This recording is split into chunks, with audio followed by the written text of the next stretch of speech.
Foreshadowing the future of Mini, the brand's first fully electric car is almost ready to hit dealerships. The 2020 Cooper SE is a mini two-door hardtop at its core, with its drive technology from parent company BMW. Under the hood is an electric motor, fed by a high-voltage lithium-ion battery positioned in the vehicle floor.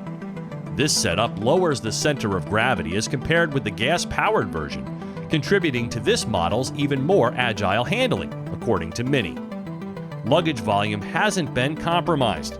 As a matter of fact, the only measurable difference is that the body rides less than an inch higher to accommodate the battery. Weight gain stands at 319 pounds. Rated at 181 horsepower and 199 pound-feet of instantaneous torque, the electric Mini can accelerate to 60 miles per hour in just over 7 seconds, with a driving range of 114 miles.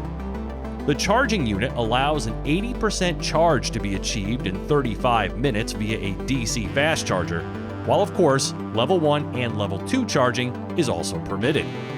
For efficiency purposes, the interior is heated by means of a heat pump, which collects waste heat from the motor, drive control, high-voltage battery, and outside air before feeding it into the air conditioning system using 75% less energy.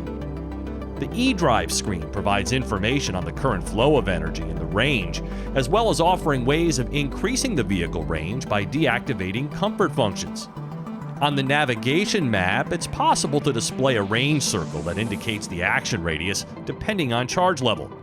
When the route guidance starts, it displays the fastest and shortest route and also suggests a green route involving the lowest level of power consumption.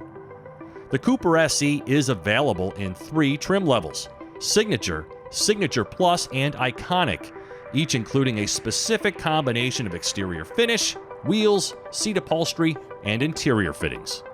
Pricing will be announced closer to launch. For TestDriveNow.com, I'm Steve Hammis.